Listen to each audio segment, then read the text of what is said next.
যদি এটা অগাস্টের 5 তারিখের আগে হতো তাহলে অনুমতি ছাড়া হতে তেওর কাছে যাও, ডিসির কাছে যাও, এসপির কাছে যাও, ওসির কাছে যাও, নেতাদের কাছে যাও, মাহফিল কমিটি দৌড়াতে দৌড়াতে জুতার তলা ক্ষয় হওয়ার উপক্রম। তারপরে যদি অনুমতি মিলত 1 ডজন শর্ত, এটা বলা যাবে না, ওটা বলা যাবে না, তারা যদি পারত আমাদের কণ্ঠনালী চেপে ধরত। ধরিয়েছিল কোন কোন জায়গায় মাহফিল চলাকালে বক্তার সামনে থেকে মাইক কেড়ে নিয়ে গেছে, এমন ঘটনাও মাহফিল চলাকালে পুলিশ এসে মাহফিল বন্ধ করে দিয়েছে, এরকম ঘটেনি?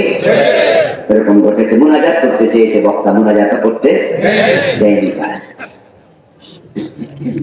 পুরাটা দেশকে তারা তাদের মগের মুলুকের মতো নিজের মুলুক বানিয়ে ছেড়েছে। আমাদেরকে তারা 2য় শ্রেণীর নাগরিক বানিয়ে ফেলেছে। অথচ বলুন তো এই জমিনের মালিক কে? আলেম ওলামারা কথা বলে কার? কালাম কার বাণী? আল্লাহর জমিনে আল্লাহর কথা বলতে ওদের অনুমতি লাগবে। কি আজীব! বাড়ি বানাইলো একজন, দখল করলো আরেকজন। জমিন বানালো আল্লাহ, আর দখল করলো জালেমেরা, ঠিক না? আচ্ছা, আল্লাহ কি তাদেরকে উল্টিয়ে দেওয়ার ক্ষমতা আরো আগে ছিল না? কেন দিলেন না? এটা আল্লাহ কোরআনে তিনি বলছেন, আমি তাদেরকে সময় দেই। কে বলেছেন? এটা কোরআনের আয়াত। আপনারাও কিন্তু মনে রাখেন, এগুলো চান্স পাইলে তো আমরাও জালেম হয়ে যাই মাঝে মাঝে। আমরাও ধনী হলে প্রতিবেশী গরিব ওর উপর জুলুম করি। বড় লোকের মেয়ে যদি আপনি বিয়ে করতেন তাহলে আপনি বউয়ের গায়ে হাত তুলতেন না, কিন্তু গরিবের মেয়ে বিয়ে করলে কথায় কথায় পান থেকে চুল খসলে আমি জালেম হয়ে বউয়ের গায়ে হাত তোলে, এমন স্বামী আছে না নাই? সেও কিন্তু জালেম। আল্লাহ তাআলা কোরআন মাজিদে বলেছেন, ইন্নাহু লা ইফলিহুস সালিহুন, নিশ্চয়ই জালেমেরা সফল হবে না। তবে জালেমদেরকে আল্লাহ কি দেন? সময়। উমলি লাহুম ইন্না কাইদি মাতিন। আল্লাহ তাআলা বলেন, নিশ্চয় আমি তাদেরকে সময় দেই, তবে শুনে রাখো আমার কৌশল বড় শক্ত। ইন্নাহুম ইয়াকিদুনা কাইদান ওয়া আকিদু কাইদা। তারা ষড়যন্ত্র করে, আমি আল্লাহ কৌশল অবলম্বন করি। ইন্না বাতশা রাব্বিকা লাশাদীদ। তবে আমি যখন ধরি তখন আমি আর আস্তে ধরি না, নিশ্চয় তোমার প্রভুর ধরা বড় শক্ত।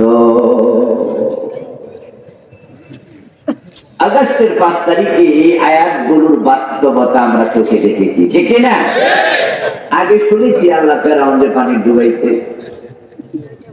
আগে আমরা কোরআন হাদিসে শুনেছি আল্লাহ নমরুদের জুতার বাড়ি খাওয়াইয়া বেজ্জতি করছে। এবার আমরা শুধু শুনেছি তা না, এবার আমরা দেখেছি 15 বছরে যারা এটাকে মগের মুল্লুক বানিয়েছে, আল্লাহ এতটা বেজ্জতির সাথে পালাতে বাধ্য করেছে, নিজের রান্না করা খাবার খেয়ে পালাতে পারে নাই।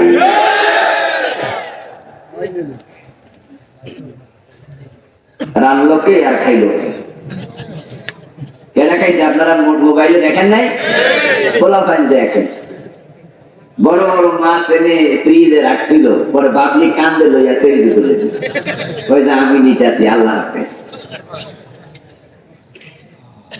দেখেন আল্লাহ ধরা বড় সত্য। এই কথাগুলো কিভাবে সত্য? কোরআনের উপরে ঈমান তো আমাদের আগেই ছিল, কিন্তু এবারের ঘটনায় ঈমান আরো বেড়ে গেছে, ঠিক না? আরে কত সুন্দর করে আল্লাহ কোরআন এগুলো আগে বলছে, আমি ছাড় দেই কিন্তু ছেড়ে দেই না। তাদের নিয়োগ করা সেনাপ্রধান এবং উনার আত্মীয়। উনাকে বলে ম্যাডাম 45 মিনিটের বেশি সময়, তাড়াতাড়ি পালান, তাড়াতাড়ি পালান।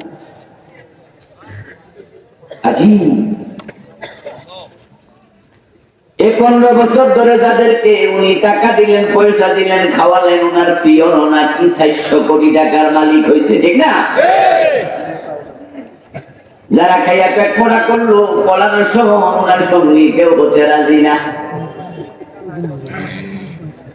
ওরা পান যখন রাস্তায় নামলো, যদি উনার কর্মীরাও রাস্তায় নামতো, নেমে বলতো আমরা আমাদের নেত্রীকে বাঁচানোর জন্য 10,000, 20,000, 1 লাখ প্রাণ দেব, তাও উনি পালানো লাগতো না। কিন্তু কেউ নাই, কারণ আল্লাহ যখন ধরে, আল্লাহর সামনে দাঁড়ানোর মনোবল কারোই থাকে না। এটা আল্লাহর নিয়ম। আল্লাহ মানুষের অন্তরে ভয় ঢুকে, এটা আল্লাহর নিয়ম। অন্তরে এমন ভয় ঢুকাবে যে আপনি নিজের ঘরে থরথর করে কাঁপবেন।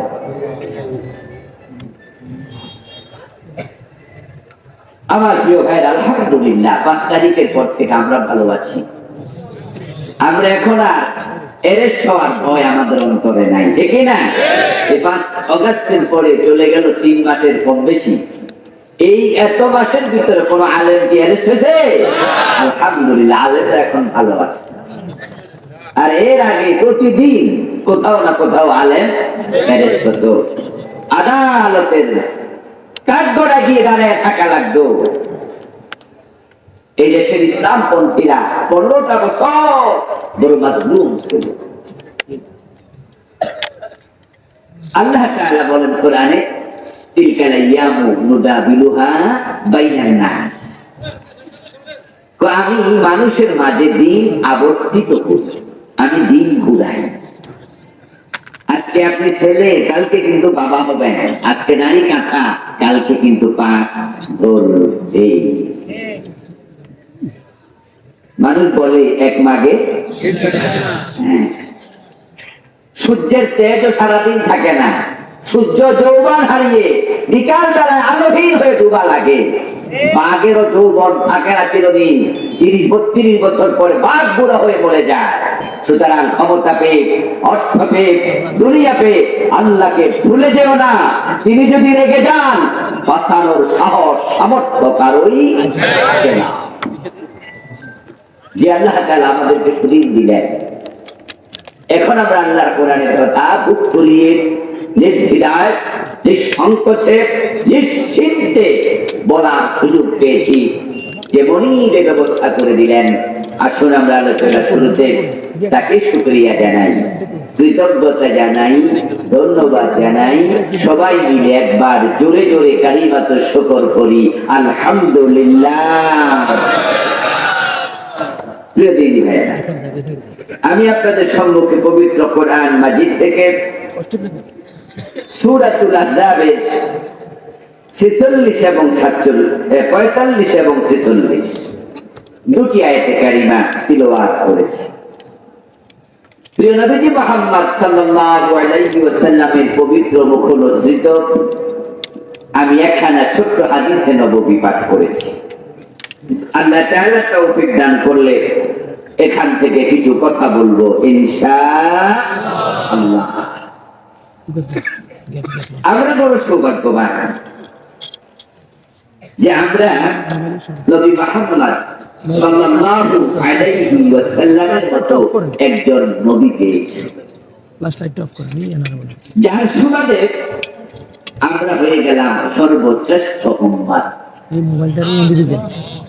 যদি আমরা নবী ঈসার সময় জন্ম নিতাম, সেরা উম্মত হওয়ার সুযোগ আমাদের ছিল না। আমার বন্ধু, আমাদের সৌভাগ্যটা শেষ নবীর উম্মত হওয়ার মাধ্যমে এতটাই বেড়ে গেল। কুরআন মাজিদে আল্লাহ তাআলা বললেন, কুনতুম খায়রা উম্মাহ, তোমরাই হলা পৃথিবীতে যত উম্মত ছিল সবার মাঝে সেরা। وكذلك جعلناكم أمة وسطا, আল্লাহ আমাদের প্রশংসা করে বলেন, আমি তামাম উম্মতের মাঝে তোমাদেরকে মধ্যম পন্থী করে বানাইছি।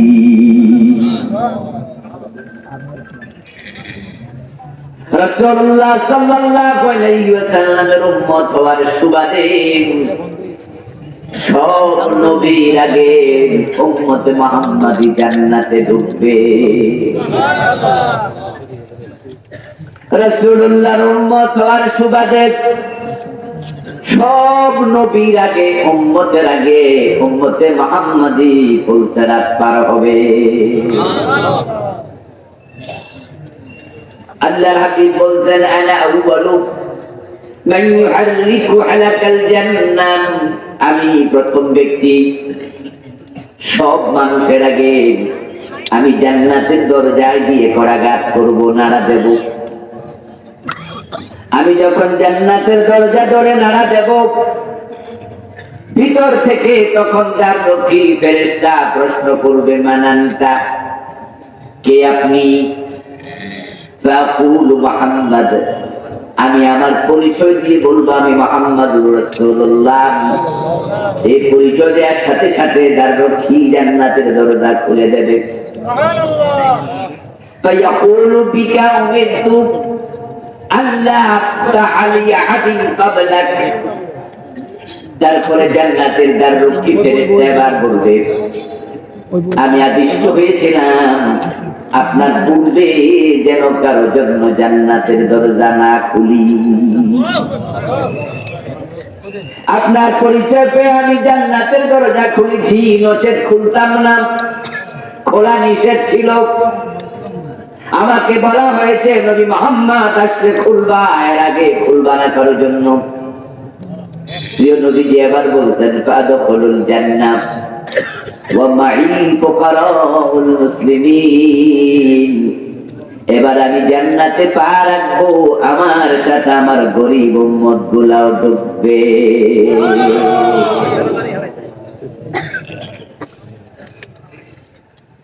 রাসূলুল্লাহ সাল্লাল্লাহু আলাইহি ওয়াসাল্লাম বলেছেন আনা আউয়ালু মান ইয়াজুযু বিউম্মাতিহিস সিরাত,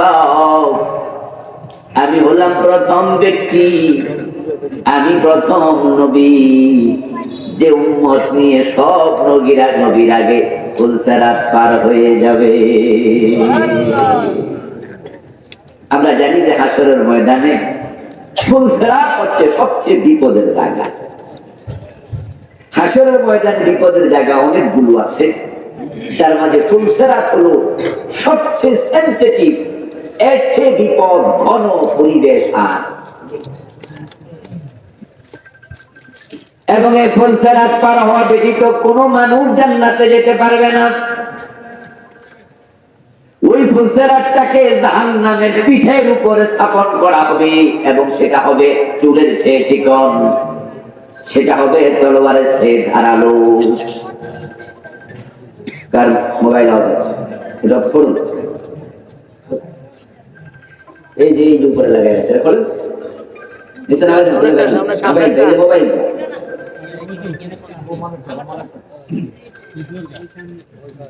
ব্যাক কল করে কার হোক নিয়ে যাও, খুলে ফেলো যদি প্রজেক্টর চলে। আরে মোবাইলটা খুলে ফেলো যদি প্রজেক্টর চলে। প্রজেক্টর লাগানো কোথায়? এই প্রজেক্টর লাগানো কোথায়? সে লোক রেখে যাবে না? জি আসো, প্রজেক্টর ওয়ালা মাইক ওয়ালা এগুলো স্ট্যান্ড বাই থাকে। এই যে মাঝখানে রাখবে লুকাইস ওয়াজটা এখন ইয়েতে মোডটাই নষ্ট হবে। জিকির করুন লা ইলাহা ইল্লাল্লাহ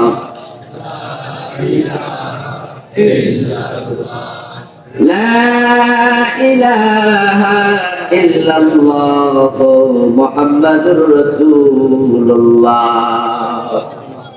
প্রধান বক্তা যখন কোনো মাহফিলে আসে তখন সব মানুষের অ্যাটেনশন ওনার প্রতি থাকে, এটাই নিয়ম। কিন্তু মাইকওয়ালা ঘুমায়, প্রজেক্টরওয়ালা বাড়ি চলে যায়। আর আপনারা 10 মাইল দূর থেকে এসে মাঝখানে বসে রয়েছেন, কি বলতেছি শোনেন। আমার কথার আপনার কাছে অনেক দাম, এর কাছে কোনো খেতে লাগে দিতে। অথচ কথা ছিল এটা যে আমি এখানে গেলে প্রজেক্টর চালাইলে আমি 10-20 টাকা পাবো, 1000 দিয়ে 5-10 পাবো, মাগনা ওয়াজটা শুনে করবো, আমার 2টা লাভ হবে, ঠিক না? এর লাভ 2টা, আপনাদের লাভ কয়টা? আপনারা শুধু ওয়াজ শুনবেন কিন্তু রিক্সা ভাড়া পাবেন, আপনাদের কোনো টাকা দেওয়া হবে। আর ওদের লাভ, মাইকওয়ালার লাভ, যে মাইকে সে ওয়াজও শুনলো, মাইকের কারণে সে কিছু পয়সা করিয়ে ফেলবে। কিন্তু আমি দেখি এটা দুর্বাধা অধিকাংশ মসজিদ বানায়, মসজিদের মিস্ত্রি, আমি এক মসজিদে গিয়ে দেখি দোতলায় মসজিদের কাজ চলছে, নিচতলা নামাজ। কোন কারণে জানে আমি উঠলাম বা কথা উঠলো জানলাম, বলতেছে যে মিস্ত্রি দোতলায় ঘুমাচ্ছে কিন্তু ফজরের নামাজ আসে না। মানে ওরা যারা বানাচ্ছে তাদেরকে ঘুমানোর জন্য কারো বাড়িতে জায়গা না দিয়ে এখন দোতলায় থাকে, তো ওখানে ব্যবস্থা করে ঘুমাইলো কোথায়? কিন্তু ফজরের টাইমে নিচতলায় না, উপর থেকে নিচে নেই বা নামাজ পড়বে নামে নাই, ঘুমাই। এবার বলুন তো, 1/2 মাইল দূর থেকে, 100 হাত, 2 হাত, 500 গজ দূর থেকে বুড়া মানুষ টুকটুক করে চলে আসে, এমন নামাজি আছে না? নাই। একজন মসজিদে থাকলো কিন্তু নামাজ পড়ার সৌভাগ্য, এটাই তার দিন। আর দূর থেকে এসে জান্নাত নিয়ে গেল। বলছিলাম রাসূলুল্লাহ সাল্লাল্লাহু আলাইহি ওয়াসাল্লাম শুনিয়েছেন তার সাহাবী আবু সাঈদ খুদরি রাদিয়াল্লাহু তাআলা আনহু বলছেন, বালাগানি আন্নাহু ইয়াকুনু আশাদ্দা আন-নাকিয়াহু ওয়া হাদ্দা মিনাস সাইফ ওয়া দাক্কু মিনাশ শা'রা। আবু সাঈদ খুদরি রাদিয়াল্লাহু তাআলা আনহু বলছেন, আমার কাছে মেসেজ এসেছে প্রিয় নবী থেকে, আমি শুনেছি ওই ফুলসেরাতটা জাহান্নামের উপরে বানানো হবে, স্থাপন করা হবে, সেটা হবে আদাক্কা মিনাশ শা'রা, মাথার চুলের চেয়ে আরো চিকন, ওয়া হাদ্দা মিনাস সাইফ, এবং তলোয়ারের চেয়ে অধিক ধারালো। কি সেনসিটিভ জায়গা এই চিকন জায়গা, তলোয়ার চেয়ে ধারালো, আপনাকে আমাকে বলবে পার হও, পার হইয়া জান্নাতে যাও। জান্নাত এই পারে নাই, জান্নাত ওই পারে, এটা পার হওয়ার পর ইউদরাবু সিরাতু বাইনা যাহরানাই জাহান্নাম। সহিহ মুসলিমে এসেছে, প্রিয় নবীজি সাল্লাল্লাহু আলাইহি ওয়াসাল্লাম বলেন, জাহান্নামের পিঠের উপরে এটাকে রাখা হবে। এবার বলুন তো, জাহান্নামের আগুন কি লাল না কালো? জানে দেখি, মাশাআল্লাহ। এইটাই তো বাংলাদেশের সবচেয়ে সৌভাগ্যের জায়গা। ওয়াজ নসিহতের কারণে ইসলামের মূল মেসেজ গুলো জেনারেল মানুষও জানে, ঠিক না? দুনিয়ার আগুন কি কালো না লাল? কিন্তু জাহান্নামের আগুন হবে কালো। ফাহিয়া সাওদাউ মুযলিমা, নিকশ কালো। এখন কালো আগুনের উপরে চুলের চেয়ে চিকন ওই রাস্তা খালি চোখে তো দেখাই যাবে না, পার হবেন কেমনে? আর এত ধার, পা দিলে তো পা কেটে যাবে, দাঁড়াবেন কেমনে?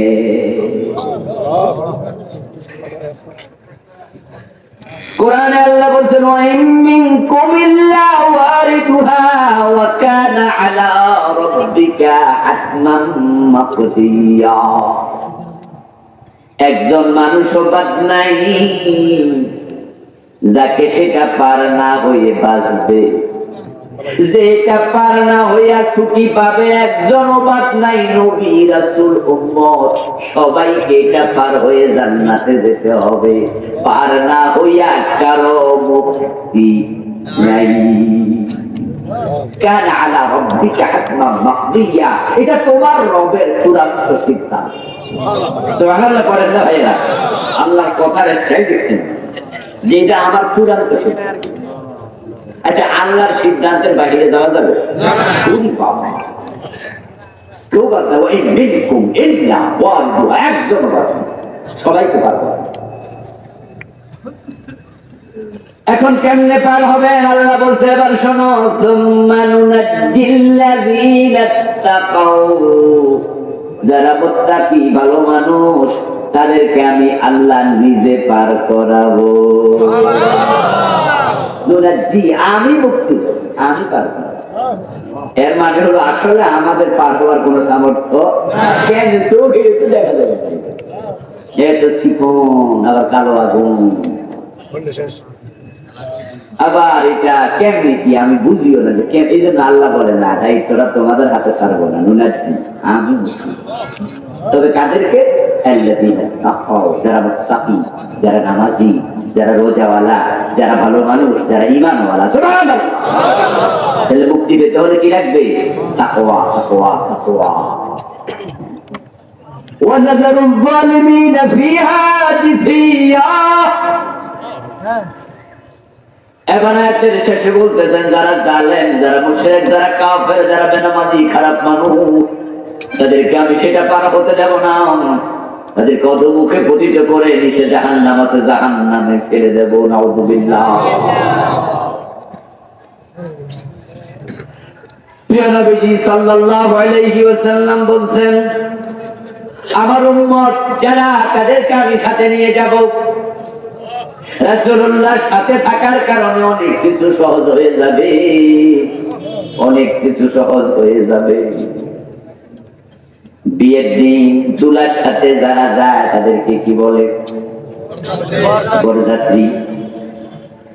যদি সোনারগাঁ হোটেলেও বিয়ের আয়োজন হয় আর সেদিন বরযাত্রী যারা যায় তাদের সাথে সিএনজিওয়ালা, রিক্সাওয়ালাও যদি যায়, সেও কিন্তু সোনারগাঁ হোটেলে খাওয়ার সুযোগ পাইয়া যায়, যদিও তারে কেউ দাওয়াত দেয় নাই। আপনারা এলাকা থেকে যখন বিয়েতে যান, বাস টাস নিয়ে যান না, মাঝে মাঝে প্রাইভেট কার নিয়ে তো যান, সিএনজি, প্রাইভেট কার, হাইস গাড়ি নিয়ে যান। এই যে হাইস নিয়ে যান, আপনারা খাইতে গেলে ড্রাইভার কি গাড়ি বয়ে থানায় লয়ে যান, বোঝাই যাবে সব। আচ্ছা, ড্রাইভার সাহেব যে খাইতে গেছে, ভিআইপি হোটেলে ঢুকছে, আজকে একবার পেল খুললা খাইতেছে, জানার দাওয়াত দিছে তো, কিন্তু আজকে কার বরকতে? খুললা। আজকে বর যাত্রী, বরের সাথে যাচ্ছে, ঠিক না? ঠিক না? আজকে সে ভিআইপি, আজকে সে ওয়ান ক্লাস খাবার খাবে। আচ্ছা, এবার বলুন তো, দুলারের রাইটকে যদি সে 3 ঘন্টা পরে যায়, ঢুকে দিব, খাওয়া তো বহুত দূরের কথা। আমার দোস্ত, রাসূলুল্লাহর উম্মত হওয়া কত বড় সৌভাগ্য। সব নবী পিছনে, উম্মতে মুহাম্মাদি নবীর আগে পার হয়ে যায়। এখনো নবীরা পুলসিরাতের গোড়া আসে নাই, রাসূলকে আমার উম্মত নিয়ে আমি অলরেডি পার হয়ে গেছি।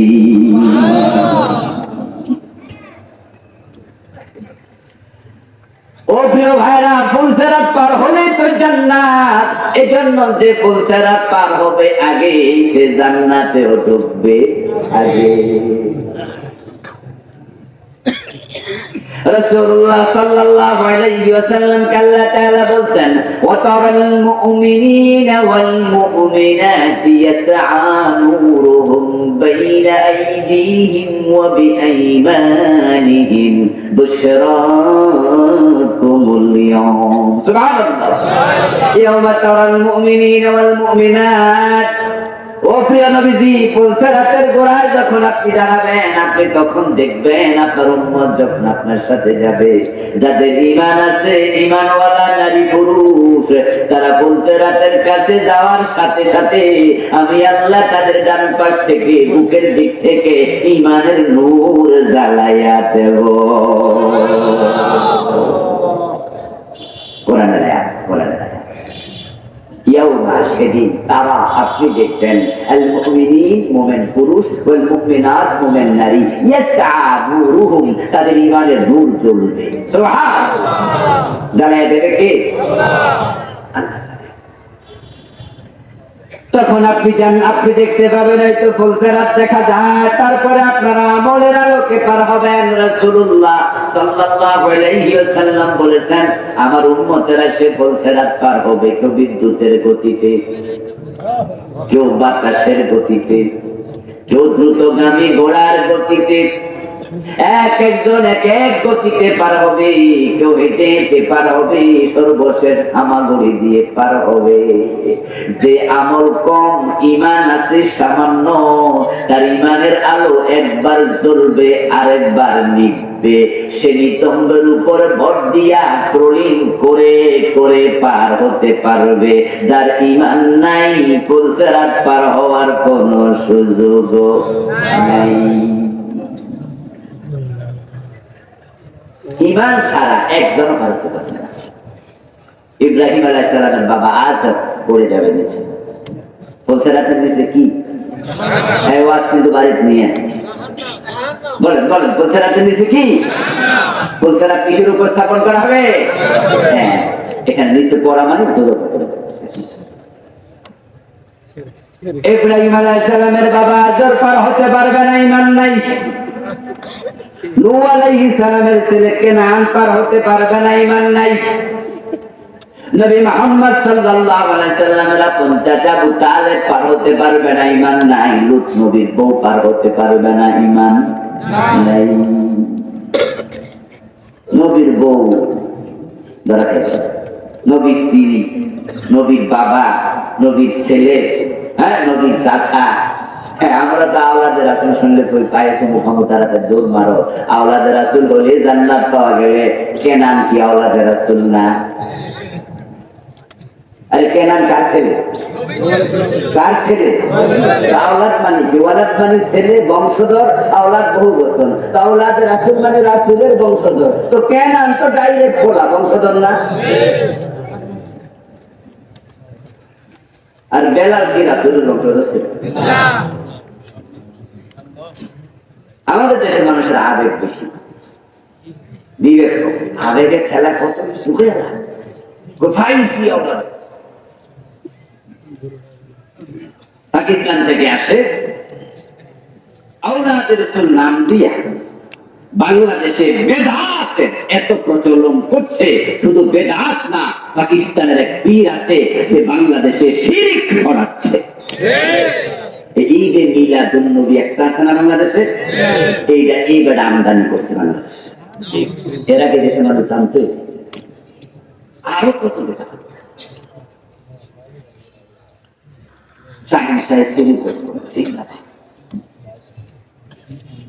নাম আমি করলাম না, সারা দিলাম। আমার বন্ধু আপনি বলবেন আওলাদের রাসূল, কাজ হবে আবু জাহেলের, কাজ হবে আবু লাহাবের। শিরক এবং বেদাত কখনো ইসলামের পক্ষের কাজ হতে পারে না। অদস্ত ঈমান যদি না থাকে, তুমি আওলাদের রাসূল হইয়া কোনো লাভ নাই।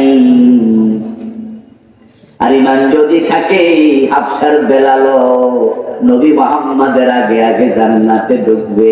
নবী মুহাম্মদ বলে, বেলাল আমি মেরাজের রাতে জান্নাতে ঢুকেছি, আমার আগে আগে তোমার পায়ের শব্দ শুনেছি। নবীর আগে জান্নাতে যাবে মানে কি? মানে হলো রাসূলুল্লাহ যে বাহনে চড়ে জান্নাতে ঢুকবেন, ওই বাহনের রশি বেলালের হাতে থাকবে, বেলাল সেটা টেনে টেনে জান্নাতে ঢুকবে। তাই বেলালের পায়ের আওয়াজ নবীর আগে জান্নাতে রাসূল শুনেছেন। হযরত বেলাল রাদিয়াল্লাহু তাআলা আনহুর সাথে প্রিয় নবীর বংশের মিল নাই, চেহারার মিল নাই, গায়ের চামড়ারও মিল নাই, আত্মীয়তার কোন সম্পর্ক নাই। কিন্তু বেলাল কত সম্মানী সাহাবী, কারণ তার ঈমান এবং আমল এক নাম্বার, ঠিক না? প্রথম সারির মুমিন বেলাল। এই জন্য আপনারা আমরা এখানে যারা আছি, নবী মুহাম্মদের সাথী হইয়া যদি জান্নাতে যেতে চাই, পুলসেরাত প্রিয় নবীর সাথে পার হতে চাই, এ নবীকে পাইয়ে খুশি এতেই শেষ না আমল করা লাগবে? ইন্না আরসালনাকা শাহিদান ওয়া মুবাশশিরান ওয়া নাযীরা। আল্লাহ বলছে, হে নবী আমি আপনাকে উম্মতের আমলের পর্যবেক্ষক বানিয়েছি, শাহেদ, সাক্ষী, দ্রষ্টা। যিনি দেখে সাক্ষী দেয় তাকে শাহেদ বলে। উম্মতের আমল নবীর সামনে উপস্থাপন করা হয় এবং উম্মত কি আমল করবে, কেমনে করবে, নবীকে আল্লাহ আইডল বানায়া, মডেল বানায়া সামনে দিছে। এখন নবী যা করে উম্মত তা করবে, নবী যা বলে উম্মত তা বলবে। প্রিয় নবীজি সুন্দরভাবে বলছেন, সাল্লু কামা রাআইতুমুনি উসাল্লি। মন মতো নামাজ নয়, মন মতো রোজা নয়, মন মতো জিকির নয়, মন মতো হজ না, খুজুয়ান্নি মানাসিকাকুম। রাসূলুল্লাহ বলে তোমাদের ইসলাম তোমরা আমি নবী মুহাম্মদ থেকে গ্রহণ করো। আমি নবী নামাজ পড়ি যেভাবে তোমরা নামাজ পড়বে সেভাবে। আমার সাথে মিলবে না তোমার ইসলাম, আল্লাহর কাছে কানা দামও থাকবে না। নবীর সাথে মিলবে। নবীজি মুহাম্মদ সাল্লাল্লাহু আলাইহি ওয়াসাল্লাম জিকির করেছেন লা ইলাহা ইল্লাল্লাহ, আর আপনি করতেছেন ইল্লাল্লাহ। হুজুর আপনি কইতাছেন ইল্লাল্লাহর বিরুদ্ধে, অথচ আমার পিশাব তো কইতা জায়েজ। আমি বলবো দোস্ত কি জায়েজ কি না জায়েজ, কোনটা করা যাবে কোনটা করা যাবে না। কোন পীরের কথায় চলবে না, কোন হুজুরের কথায় চলবে না, কোন ব্যক্তির কথায় চলে না ইসলাম। ইসলাম চলবে আল্লাহ এবং তার নবীর কথা মতো।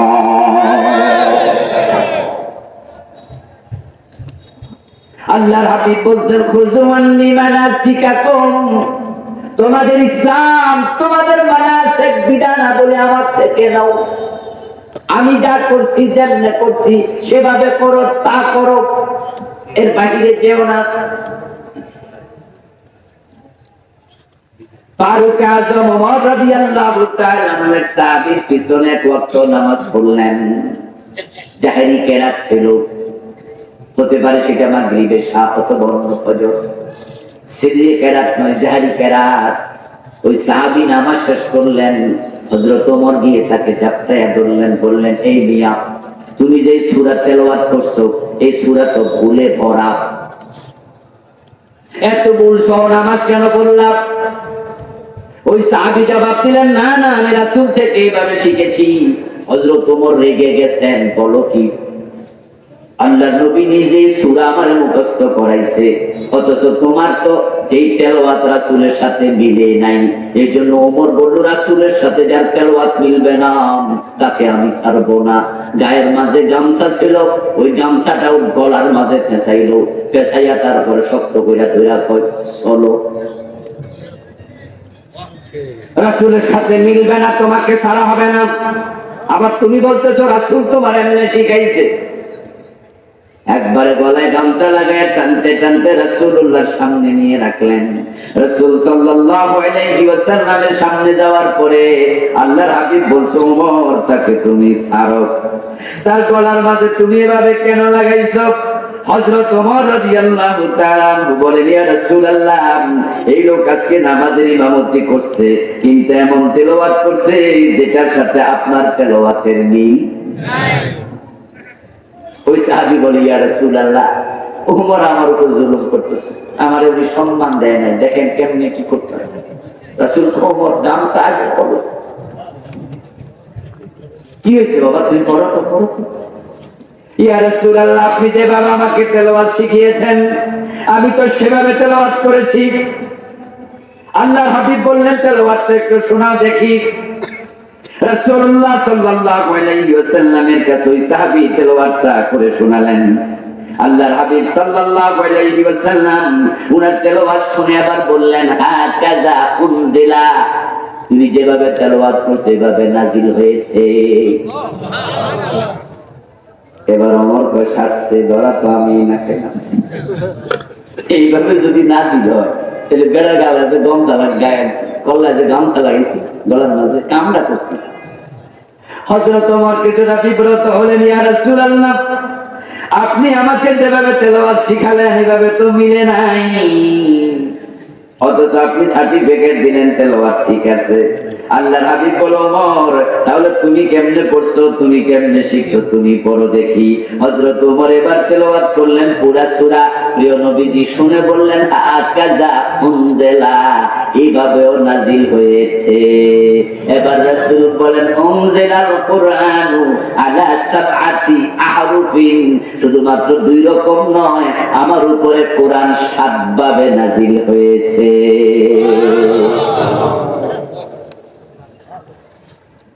হযরত উসমান পর্যন্ত মূলত 7 কেরাত টেনে পড়া হতো।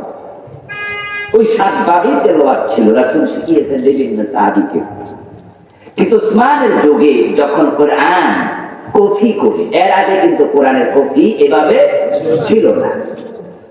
আল্লাহর হাবিব সাল্লাল্লাহু আলাইহি সাল্লামের যুগে কোরআন লেখা হয়েছে বিভিন্ন পাথরে, বিভিন্ন কাঠে, চামড়ার উপরে, মানে যে যেভাবে পেরেছে লিখেছে। কিন্তু আজকের মতো এত কাগজ অ্যাভেলেবেল ছিল না।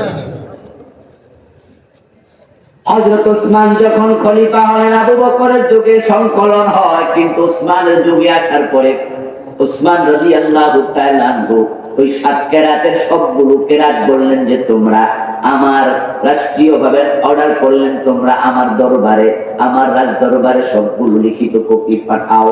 কারো বাড়িতে কোরআনের লিখিত কপি রাখা যাবে না। যার বাড়িতে, যার কাছে কোরআনের লিখিত যত ফলক আছে, কাঠ আছে, পাথর আছে, কাগজ আছে, চামড়া আছে, যা আছে সব আমার দরবারে জমা দেব। তো সব জমা দেওয়া হলো, শুধুমাত্র কোরআনদের ভাষা যেটা, ওই ভাষার কোরআনটা রেখে বাকি সবগুলোকে হযরত উসমান শেষ করে দিলেন, ধ্বংস করে দিলেন। এখন তামাম পৃথিবীতে কোরআন কয় ভাষায়, এই জন্য এখন আর কোনো অমিল নাই। তবে 7 কেরাতের চর্চা এখনো পৃথিবীর বিভিন্ন দেশে আছে। যেমন মিশরে জামিয়া আল আজহারে কেরাতে সাবআর উপরে আলাদা ইনস্টিটিউশন আছে। আমার বন্ধু, আমার আলোচনার মূলটা কিন্তু এটা নয়। মূল কথা ছিল রাসূলের সাথে মিলা লাগবে। হযরত ওমর যখন দেখলেন ওর তেলাওয়াত রাসূলের সাথে মিলে নাই, গলার মাঝে গামছা লাগালেন কেন? ওমর এত কঠিন কেন হলেন? এর কারণ রাসূলের কথার বাহিরে, কাজের বাহিরে চলার কোনো অধিকার, বলার কোনো অধিকার উম্মতের নাই। আচ্ছা, আপনাদের এলাকায় কি ব্রিক ফিল্ড আছে? ইট বানায় যায়, আছে না? আচ্ছা, ব্রিক ফিল্ডে ইট বানানোর জন্য যদি 10 জন 20 জনকে দায়িত্ব দেওয়া হয়, ধরেন ইটের মাটি আনা, ইটের বালি আনা, ইটের পানি মিক্স করা, মিক্সার তৈরি করা, খামির বানানোর জন্য 100 জন কর্মচারী কাজ করছে। আর এটা ফর্মার ভিতরে ঢুকাইয়া ইট বানাচ্ছে 10 জন, লাইন ধরে বানায়। দেখছেন না কত সুন্দর করে বানায়? আচ্ছা, যখন ইট বানায় 10 জন কি 10 সাইজে বানায় না এক সাইজে? মাশাআল্লাহ, উত্তর সুন্দর। বানাইলো 10 জনের সাইজ কয়টা? এর কারণ হলো মালিক যিনি আছে, ওই মালিক সবার হাতে একটা করে ফর্মা দিয়ে দিচ্ছে এবং ওই 10 জনরে বলছে তোমরা যখন বানাইবা নিজের মন মতো বানাইও না, ফর্মার ভিতরে ঢুকাইয়া বানাইও। এখন কর্মচারীরা যদি কেউ বানাইতো 3 কোনা, কেউ বানাইতো 4 কোনা, কেউ বানাইতো 5 কোনা, কেউ বানাইতো গোল, কেউ বানাইতো সেটটা, ইট হইতো না পোড়া মাটি।